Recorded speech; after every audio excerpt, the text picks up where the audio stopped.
大家好，我是娟子，今天给大家分享一个好吃的素包子，皮软馅嫩，一次就成型。洗净的胡萝卜刮成细丝儿，加入1勺盐，翻拌均匀，腌制15分钟，使胡萝卜丝变软。接着准备一把干木耳，倒入热水给它泡花。一把粉丝用热水浸泡10分钟。起锅烧油，油热以后倒入搅好的鸡蛋液，用筷子快速的翻炒，炒成颗粒状，然后倒在碗里放凉备用。15分钟过后，我们看一下，胡萝卜丝都腌出水分了，把多余的水分挤出来。胡萝卜汁不要丢，倒在杯子里备用。胡萝卜丝抖散以后，再切成小段，装到大盆里。泡好的粉丝也切成段状。黑木耳先切成条，再给它剁碎。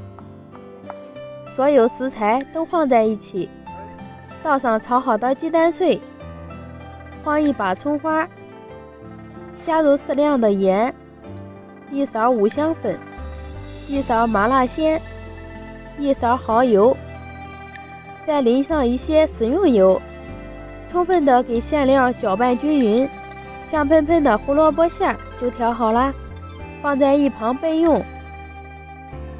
接下来在180毫升的胡萝卜汁里加入3颗酵母粉，充分的搅拌均匀，让酵母完全融化。倒在300克的面粉里，边倒边搅拌，搅成大面絮以后，再下手揉成面团，多揉上几分钟，揉至面团表面光滑，不用醒面，直接放在面板上搓成长条状，切成大小均匀的小面剂。将面剂按扁，先把底部擀平，再擀成边缘薄的面皮。接着放上3勺的胡萝卜馅，用大拇指一推一捏就是一个褶，慢慢的把口收圆，捏严实，一个生胚就做好啦。均匀的摆放在笼布上，中间留点空隙，放进发酵箱里密封醒花1个半小时。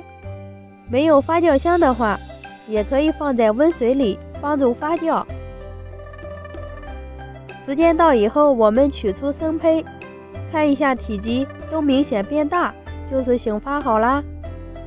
凉水上锅，盖上锅盖，开大火烧开，蒸上15分钟。关火以后再焖上3分钟，再开盖，这样能防止包子遇冷气之后肥缩。咱们的素包子就做好啦，非常松软，一点也不肥缩，里面的馅料鲜嫩美味。用胡萝卜汁和的面，营养一点也不会丢失，不仅好看还好吃。过年别总吃大鱼大肉了，可以试试这款素包子，不用2次醒发，简单省事儿。喜欢的朋友关注一下，我们下期见。